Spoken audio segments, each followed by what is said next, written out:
आप देख रहे हैं पुलिस वाला वेब न्यूज। मैं हूं आपके साथ हर्षिता मिश्रा। कान्हा नेशनल पार्क में कान्हा, किसली और मुक्की रेंज के 14 हाथी इन दिनों पार्क के कान्हा रेंज में सामूहिक रूप से पिकनिक मना रहे हैं। पिकनिक भी 1 या 2 दिन की नहीं बल्कि 7 दिनों की है। पार्क प्रबंध के मुताबिक इसे हाथी कैंप का नाम दिया गया है, जबकि पार्क के इन 14 हाथियों में नर, मादा और बच्चे शामिल हैं। जहां साल भर की भागदौड़ और पार्क के अन्य कामों में व्यस्त रहने वाले हाथियों को साल के इन्हीं दिनों में फुर्सत मिलती है, जिसका लाभ उठाकर पार्क प्रबंधन इन हाथियों की सेवा खुशामद करता है। वहीं ऐसे कैंप हाथियों की वंश वृद्धि में सहायक होते हैं। इस दौरान हाथियों की शारीरिक साफ सफाई, मालिश जैसी खुशामद के साथ विशेष स्वास्थ्य परीक्षण और उपचार किया जाता है। हाथियों को इनका पसंदीदा आहार आम, अनानास, केला, मक्का, नारियल, गुड़ आदि खिलाया जाता है। इस दौरान जहां नेशनल पार्क के समस्त हाथी सामूहिक रूप से एक जगह निवास करते हैं, वहीं इनकी सेवा खुशामद में महावत, चारा कटर और प्रबंधन के अधिकारी कर्मचारी मौजूद रहते हैं।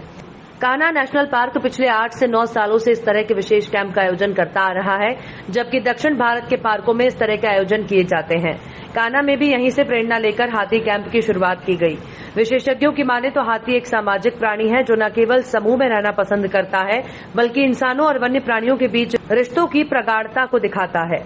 साथ ही इस तरह के कैंप हाथियों की वंश वृद्धि में भी सहायक होते हैं। कान्हा में हाथी कैंप के दौरान 7 दिनों और केवल हाथी एक समूह में रहते हैं, बल्कि हाथियों की देखभाल करने वाले महावत और चारा कटर भी एक समूह में रहकर हाथियों की सेवा खुशामद करते हैं। जहां इस दौरान हाथियों के स्वास्थ्य के नियमित चिकित्सीय परीक्षण के अलावा विशेष स्वास्थ्य शिविर और उपचार किया जाता है।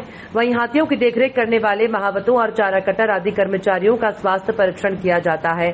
यही वजह है कि साल भर राष्ट्रीय उद्यान के विभिन्न कामों में व्यस्त रहने वाले ये हाथी एक बार फिर नई ताकत, जोश और ऊर्जा के साथ आने वाले वर्ष में काम के लिए तैयार रहते हैं। हमारे नेशनल पार्क में हाथियों को हम सेवाओं में लेते हैं। उस हिसाब से हमारे पास 14 हाथी हैं, जिनमें 3 बच्चे हैं, और हमारे पास कुल 18 हाथी हैं, जिनमें 4 हाथियों को हमने छोड़ रखा है। एक हाथी मद में है और एक हाथी के साथ छोटा बच्चा है, तो वो और उसके फास्टर हाथी को हमने 4 को अलग रखा है। और ये हमारा ये होता है कि जब काम के बाद आदमी थक जाता है तो उसको एक शांति चाहिए और उसको रिलैक्स होने का समय चाहिए। तो इसी तारतम्य में वार्षिक रूप से हम हाथियों का 1 हफ्ते का कार्यक्रम ऐसा रखते हैं, जिनमें हम हाथियों को रिजनरेशन कैंप का नाम देते हैं। और इस अवधि में हाथियों की तेल मालिश होती है, इसके स्वास्थ्य का परीक्षण होता है, और वो एक साथ सभी हाथी जो अलग अलग कैंपों में रहते हैं एक साथ रहते हैं, तो एक उनमें नया उत्साह का संचार होता है। इसके साथ ही हम अपने महावतों और चारा कटर जो इन हाथियों के साथ संलग्न हैं, उनके लिए भी कार्यक्रम करते हैं। उनका भी सभी का स्वास्थ्य परीक्षण होता है, और कोई बीमारी अगर ऐसी कोई स्थिति होती है तो उसके लिए फिर इलाज की व्यवस्था होती है। और इस 1 हफ्ते में चारा कटर और महावत भी अपना एंटरटेनमेंट का, जैसे हमारे साथ उनका खेल कूद का प्रोग्राम होता है, गाने बजाने का प्रोग्राम होता है, वो करते हैं। और इस कार्यक्रम के समाप्त होने के बाद फिर वो अपने कैंपों में लगातार नई पारी के साथ शुरुआत करने के लिए चले जाते हैं। सर, इनके समाज में एक जंगली हाथी भी शामिल है जो हाल ही कान्हा में आया है, जो जंगली था, जिसे इनके जैसा ही बनाया गया है। तो क्या है उसकी वजह, कैसे वो यहाँ आ गया और किस तरह से उसको तैयार किया? 2 जंगली हाथी वर्ष 2020 में छत्तीसगढ़ के क्षेत्र से बालाघाट होते हुए घुस गए थे मध्य प्रदेश में, और बालाघाट के बाद उन्होंने सिवनी, नरसिंहपुर, छिंदवाड़ा, मंडला और जबलपुर के क्षेत्रों में लगातार विचरण किया।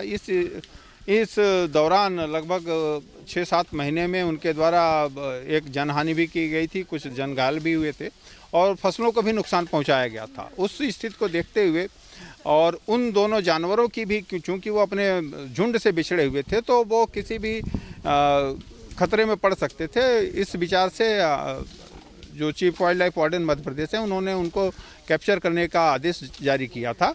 और इस क्रम में जब तैयारी हमने शुरू की थी 2020 में, सबसे पहली बात यह है, हम सभी 14 हाथियों को एक साथ मिलाते हैं। यहाँ पे एक दूसरे से तालमेल उनका और अच्छा बनता है। उनको हम यहाँ पे खिलाते पिलाते हैं, और जो है तेल से मालिश करते हैं। अरंडी का तेल है, नीम का तेल है, पैरों में लगाते हैं, और सेब, केला, अनार, बनाना, ये सब हम उनको खिलाते हैं। बरसात में तो और हाथियों को कीचड़ और पानी और बरसात में इनको और अच्छा आनंद आता है सर, और अच्छा मंजर लेते हैं बरसात का, ये इनको और अच्छा लगता है हाथी।